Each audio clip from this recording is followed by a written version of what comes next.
This is the Hidden Killers Podcast with Tony Bruschi. It's a story that has shaken all of us. And certainly has shaken the small town of Moscow, Idaho to its core. Of course, we're talking about November 13th of 2022, where the lives of 4 young students were brutally taken, leaving a community in mourning and searching for answers. The man accused of these horrific crimes, 28-year-old Bryan Kohberger, criminal justice major and PhD student at Washington State University.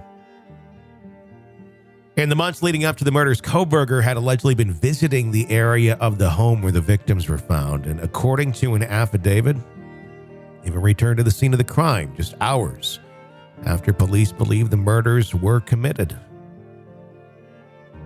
The motive behind the slayings remains a mystery. Investigators still very tight-lipped about their findings, big gag order on the case. However, one detail has come to light, and it's added even more to an already disturbing case.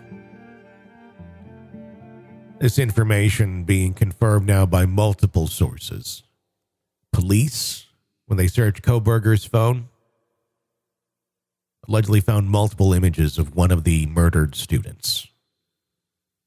Probably not really super surprising, but it's new. The victim in the photos has not yet been identified. It's unclear if the images were taken by Kohberger or downloaded from her social media, and we're going to talk about those dangers in just a moment as well. The discovery has raised questions about the potential relationship between Kohberger and the victim and whether or not he was paying attention to her in the months leading up to the murders on social media, following physically, or what was the relationship there, no matter how one-sided it may have been. Question of motive has only become more complex, with the sources claiming that Kohberger had been fired from his teaching assistant position at WSU for inappropriate behavior with female students. One of those meetings happened within 24 hours of the murders taking place. Kohberger's trial is set to begin on June 26. Outcomes can have far-reaching implications for the families and the victims and the community as a whole.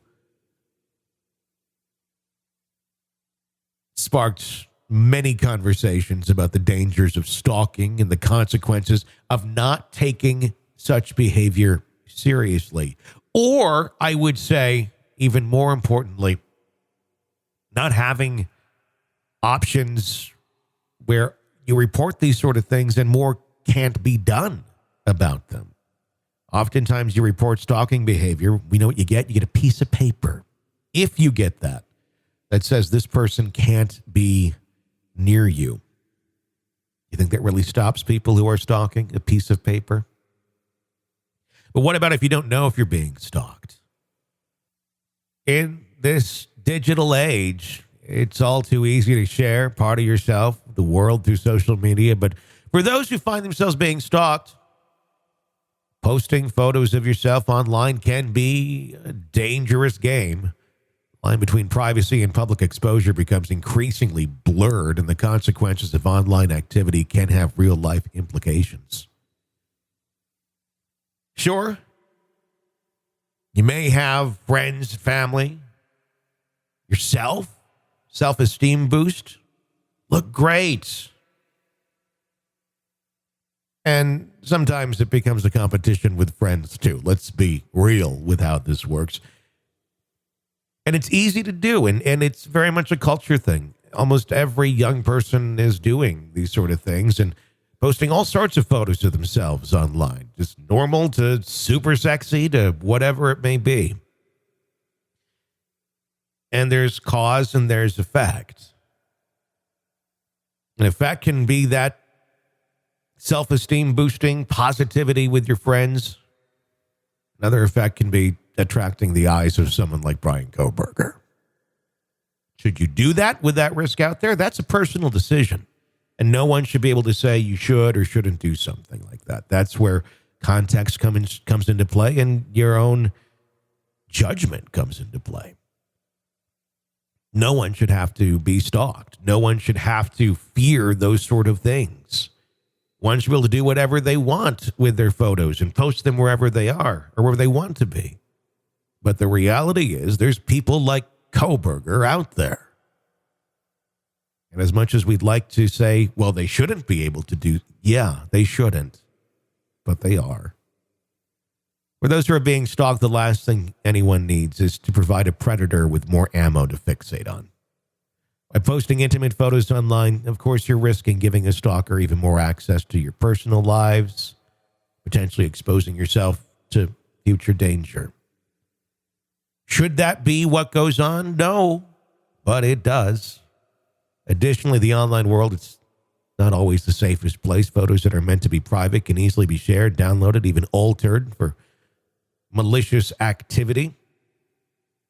Scary thing out there with what can be done now with a face and a body and a program or an app and a devious, deceitful, and degenerate mind. It's important for those who are being stalked to be mindful of their online presence and to take steps to protect themselves. Sometimes it may mean refraining from posting sensitive photos or information, being cautious about who they share personal details with online. It's also crucial to be vigilant about monitoring social media accounts and reporting any suspicious activity to authorities. And even when you do, it doesn't necessarily make that person go away because they've taken photos of you online and are sitting there staring at them and probably doing things you don't want to think about somebody doing with your photo. But we can't pretend that these people are not out there and doing these sort of things. That's where it comes to the point of, again, self-discretion, choosing what you want to do, but understanding the full context of what's out there. And when you're young, sometimes you don't. I think we can all can look back, no matter what time in history we were young at, whether there was social media or not, that we go, oh my God, I cannot believe I put myself in this situation or that situation, or I did this or that, because you didn't understand the context or the dangers of what you may be doing at that moment in time. And many other people were doing it and nothing happened to them. It's the way young people think. And it's not anything about victim shaming or anything of that nature. It's just about being young and not knowing more about life and the dangers that lurk out there. Should we live our lives in fear of people like this? I certainly don't believe so.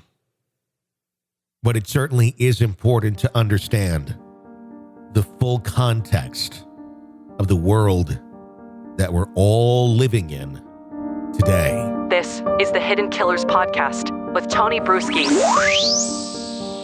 Press subscribe wherever you're downloading podcasts so you don't miss any of our breaking updates and discussions on the cases that we are following for you right here. I'm Tony Bruschi. Stay with us.